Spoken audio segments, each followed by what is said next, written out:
নমস্কার বন্ধুরা, আমি আবার একটা রেসিপি নিয়ে হাজির হলাম। ডালের পকোড়া কিভাবে করি দেখতে থাকুন। খুব সুন্দর টেস্টি খাবার, চায়ের সাথে, শুধু মুখে, মুড়ির সাথে জমে যাবে।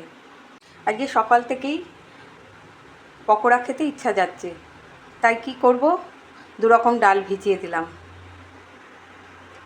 পকোড়া খাবো বললেই তো হবে না, তার জন্য জোগাড় চাই।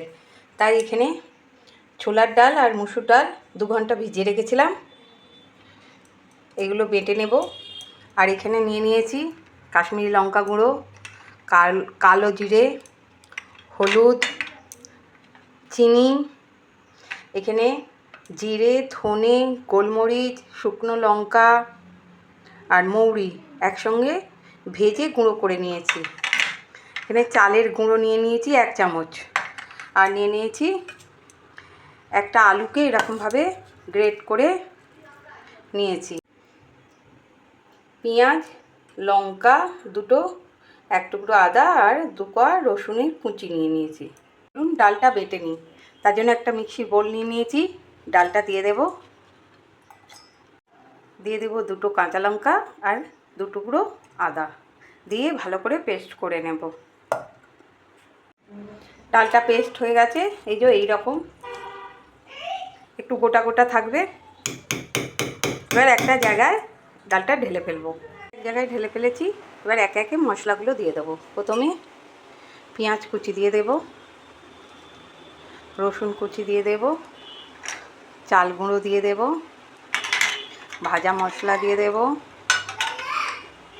হলুদ দিয়ে দেব, কালো জিরে দিয়ে দেব, কাশ্মীরি লঙ্কা গুঁড়ো দেব ও চিনি। শেষে এই আলুটা দিয়ে দেব, দিয়ে ভালো করে মেখে নেব। তারপরে ডালটা মেখে নিয়েছি, সব উপকরণ দিয়ে এইভাবে ভালো করে মেখে নিয়েছি। এবার চলুন ভেজে নেওয়া যাক। উনুনে একটা কড়া বসিয়ে দিয়েছি, তাতে সাদা তেল দিয়ে দেব, রিফাইন তেল। তেলটা গরম হওয়া পর্যন্ত অপেক্ষা করব। এবার আঁচটা কমিয়ে দিয়ে আস্তে আস্তে পকোড়াগুলো এইভাবে তেলে ছেড়ে দেব একটা একটা করে।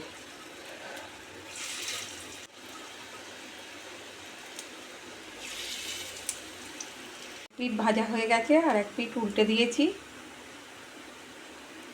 কম আঁচে এই পকোড়াগুলো ভাজতে হবে, ভেতরটাও সিদ্ধ হয়ে যাবে, বাইরেটা মুচমুচে। সরি বন্ধুরা, লবণটা ভিডিও করতে পারিনি, লবণটা পরে দিয়েছি। লবণও দিতে হবে 1/2 চামচ। পকোড়াগুলো ভাজা হয়ে গেছে, এবার তুলে নেব।